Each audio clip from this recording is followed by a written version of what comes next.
guys, and welcome to week 11. So rather important announcement in this video. I made a major error in the week 10 content. I accidentally switched the week 11 and week 10 content. So the first video you saw in the week 10 content was on complex roots for the quadratic formula, and that was out of place because that video should have actually been the first video after you had actually worked with the quadratic formula. So I have these a little bit backwards. The good news about the stuff that you viewed, aside from the first video, is that the radicals you studied didn't really require knowledge of quadratic functions. So the good news is that you still learned stuff that was relevant. It's just the first video probably seemed a little out of place. So this week you'll actually learn about the quadratic formula and about the vertex of a parabolic function. But nonetheless, we'll go ahead and talk a little bit about it in this video so you have a little bit of background on what exactly was going on there. So in terms of this week, this would be a typical week: discussion board Wednesday, homework Sunday, and no quiz this week since you had one last week. So this week, you'll actually be playing more with the quadratic function, experiencing A, B, and C, kind of understanding what these parameters mean graphically, and then you'll deal with the vertex and quadratic formula finally, so that the first video in week 10 actually makes a little bit more sense. So again, I apologize for that. But I'll go ahead and wrap up this discussion board because it would have been handy to know something about the vertex and quadratic formula. But I guess, hey, since we didn't really have any tools, and I realize looking at the discussion board that some people knew about the quadratic formula anyway, but if you didn't, maybe the best you could do is to graph this function. So I have a graph of this function. The question that we were facing was whether the spending would be cut to below $13.5 billion. Well, we take a look at this parabolic function, and we see that there initially at time 0, there's $15.01 billion being spent on science and technology.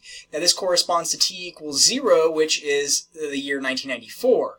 And we see that since then, because the value of b is negative, we should see at that vertex, we should see, again if we zoom in, a fairly linear looking function whose slope would be negative 0.45, at least for the initial time unit, because of course as we go further and further, this thing becomes less of a line and becomes more of a curve.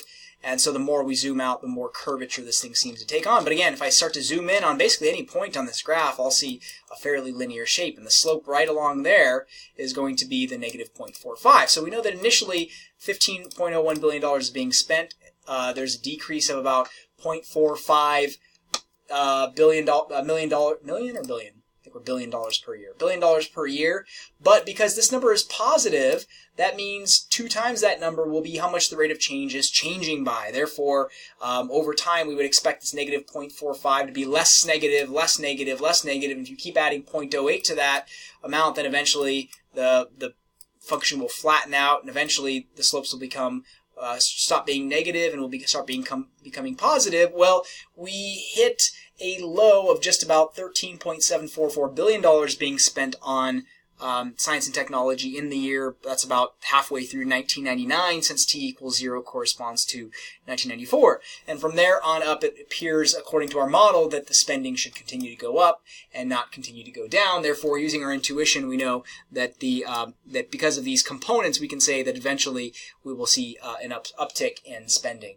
So I really apologize that I kind of mixed up those videos, and that first one was a little bit confusing, but hopefully now, in retrospect, and as you're watching the videos for week 11, be thinking about, okay, how could I use these tools to have solved the discussion board problem without graphing it and kind of using some of the mathematics. But again, I guess we use the mathematics here because we talk about 15.01 is the at time 0, how much is being spent.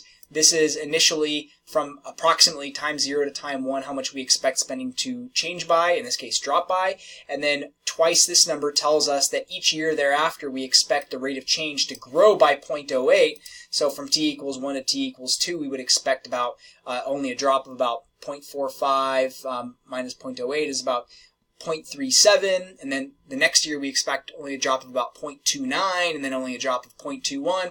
Well, of course, when these accumulate, we might, we're worried about this thing dropping below 13.5, but it doesn't happen because even though we're kind of using these constant rates of change, the rate of change is really changing constantly throughout that process, and so it doesn't quite dip below 13.5. So we're in good shape there. So have a great week. If you have any questions, feel free to let me know. Otherwise, I'll see you in the week 11 discussion board. Take care.